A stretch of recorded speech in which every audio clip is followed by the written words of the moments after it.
तो जेम्स ली एक हीरो है। तो लुकिज्म की ये थ्योरी जो कि बहुत ज्यादा मजेदार होने वाली है, लेकिन इसे समझने के लिए तुम्हें ये मानना होगा कि जेम्स ली के पास क्वेस्ट विंडो है या फिर ऐसे ही कोई बड़ी पावर है। अब मानना पड़ेगा तो मान भी लो यार। अब मुझे पता है कि तुम लोग इतनी आसानी से ये बात तुम नहीं मानने वाले हो, लेकिन इसीलिए मैं तुम्हारे लिए कुछ एग्जाम्पल्स भी लाया हूँ। तो अक्सर हमने देखा कि किसी भी आर्क में जहां पर जेम्स ली होता ही नहीं है, लेकिन उसे उस जगह के बारे में एकदम लाइव पता होता है। ऐसा मानो कि जैसे वो एकदम लाइव टीवी पे व्यू कर रहा हो। अब तुम कहोगे कि भाई वो किसी बंदे को भेजता होगा कि वहां की इंफॉर्मेशन कलेक्ट करके इसे देने के लिए, लेकिन तुमने इस चीज को नोटिस किया जब बुसान आर्क चल रहा था और वहां पर कीटे किम गया था तो वहां पर जेग्योन ना भी नहीं था और जेम्स ली के चेहरे पे बिल्कुल भी एक्साइटमेंट नहीं थी कि भाई वहां पर क्या हो रहा है।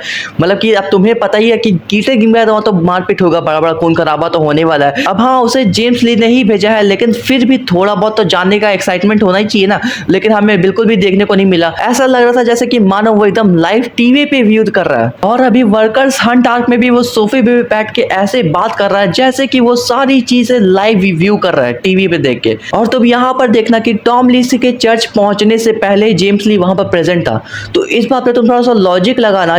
टॉम ली जे से फाइट किया और फिर उसके बाद जे जेम्स ली के पास गया और टॉम ली अभी भी रास्ते में है और जेम्स ली के साथ बैठ के जे आधा घंटा 1 घंटा जितना ही बात किया, मतलब कि डैनियल की तारीफ की, कुछ भी किया, लेकिन उस वक्त भी टॉम रास्ते में है और टॉम के चर्च में पहुंचने से पहले ही जेम्स ली वहां पहुंच गया। अब यहाँ पर तुम थोड़ा सा दिमाग होगा तो तुम थोड़ा सा लॉजिक लगा पाओगे कि ऐसा कैसे पॉसिबल है कि जेम्स ली, कुछ हो सकता है कि इसके पास कुछ बड़ी पावर है या कोई क्वेस्टिज्म वाली पावर तो होगी, क्वेस्ट विंडो होगा तो शायद ऐसा तब हो सकता है। लेकिन इसके बाद भी मुझे पता है कि तुम में से काफ़ी सारे लोग ऐसे होंगे कि ये विश्वास नहीं करने वाले हो कि जेम्स ली के पास क्वेस्ट विंडो या कुछ भी बड़ी पावर है। लेकिन इस थ्योरी को समझने के लिए तुम्हें मानना पड़ेगा भाई, मान लो एक बार बस मान लो कि जेम्स ली के पास क्वेस्टिज्म है, समझ लो क्वेस्ट विंडो है एग्जाम्पल के लिए, तो फिर आगे की थ्योरी तुम्हें समझ में आएगी। तो हमने लुकिज्म में इस टाइप के ग्रे पैनल्स को बस 2-3 ही बार देखा है और मुझे बिल्कुल भी नहीं लगता है कि ये चीज पीटीजे मजे मजे में ही बनवा देते हैं, मतलब कि ड्रॉ करवा देते हैं।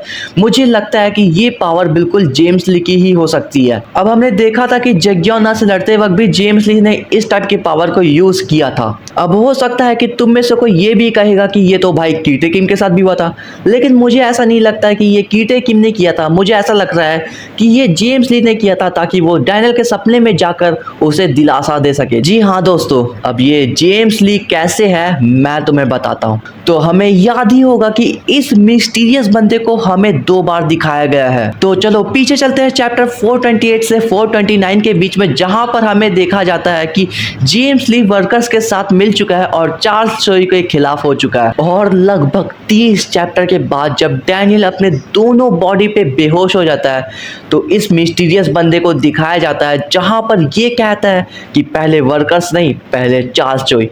मतलब तुमको सोच रहे हो कि लगभग 30 चैप्टर पहले ठीक जेम्स ली ने भी यही काम किया, मतलब कि वर्कर्स के साथ मिलके और चार्ल्स चोई के हराने का। मतलब कि कुछ तो लॉजिक है इस बात पे। अब तुम लोगों में से कुछ लोग ये भी कहेंगे कि ये बात तो जिन्यू पार्क ने भी बाद में कही थी, लेकिन जिन्यू पार्क ने, एक एग्जांपल के लिए मैं तुम्हें बता दूं, जिन्यू पार्क ने इस चीज को बाद में कहा था, मतलब कि उस मिस्टीरियस बंदे के देखने के बाद उसने कहा था और ये चीज एक कोइंसिडेंस हो सकती है।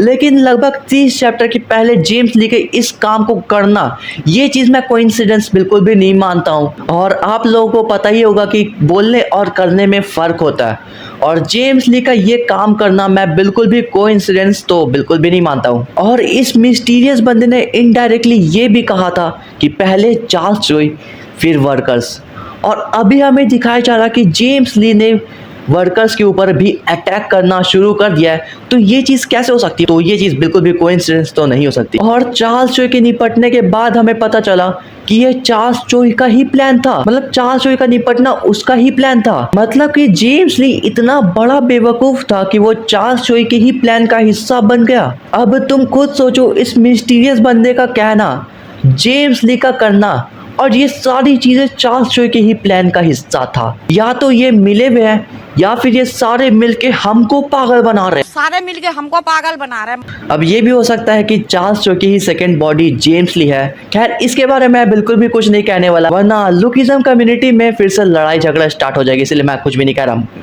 मैं मुंह बंद कर रखूंगा। लेकिन मैं ये कहूंगा कि जेम्स ली का इस मिस्टीरियस बंदे के साथ बहुत ही खतरनाक लेवल का कनेक्शन है। अब पॉसिबिलिटीज तो बहुत सारी हो सकती है, लेकिन मैं वो नहीं कहूंगा क्योंकि मैं प्रूफ के साथ थ्योरी देना ज्यादा पसंद करूंगा। अब पॉसिबिलिटीज तो बहुत सारी है, जो आप कुछ भी सोच सकते हो कि ये बंदा जेम्स ली का ही कोई बहुत खतरनाक वाला दोस्त है, या फिर ये हो सकता है कि ये जेम्स ली ही है जो कि रूप बदल के सपनों में आ रहा है, जो कि डैनियल को दिलासा दे रहा है या कुछ भी भड़का रहा है जो भी, या फिर ऐसे ही इसकी कोई पावर ओवर होगी जेम्स ली की। खैर, लेकिन दूसरी तरफ जेम्स ली ने कीटे को ये कहा था कि डैनियल को जिंदा रहने देने के लिए, मतलब कि डैनियल की धुलाई तो करनी है लेकिन उसे जिंदा छोड़ देने। लेकिन कीटे तो अलग ही लेवल का बंदा है, उसे मारे बिना तो सुकून मिलता ही नहीं है। चलो वो ठीक है, लेकिन जेम्स ली इनडायरेक्टली ये भी चाहता था कि डैनियल थोड़ा और ज़्यादा स्ट्रांग बने, और इस मिस्टीरियस बंदे का भी कहना यही था कि डैनियल को थोड़ा और स्ट्रांग बने। तो क्या ये भी एक कोइंसिडेंस है? तो क्या सच में जेम्स का इससे कोई कनेक्शन है? जब जेम्स ली खराब इंसान है तो वो डैनियल को बचाना क्यों चाहता है, जबकि डैनियल बुराई के खिलाफ है? और ये बात चैंगसू ने नहीं कही थी। खैर, मैंने इसके ऊपर भी एक थ्योरी वीडियो बनाई थी, मैं लिंक डिस्क्रिप्शन में डाल दूंगा, आप वो भी देख सकते हो। खैर गाइस, ये मेरी थ्योरी थी, कुछ लोग डिसएग्री भी करेंगे, लेकिन ये बिल्कुल पूरी तरीके से गलत भी हो सकती है, लेकिन मुझे ऐसा नहीं लगता है, कुछ तो सही होगी। अब होना चाहिए यार, मैंने बहुत ज़्यादा टाइम लगा इसे सोचने में, और आप मुझे कमेंट करके बता सकते हो कि आपका क्या राय है। अगर थोड़ा भी इतना सा भी पसंद आया तो लाइक सब्सक्राइब कर देना, और मिलते हैं नेक्स्ट वीडियो, तब तक के लिए गुड बाय।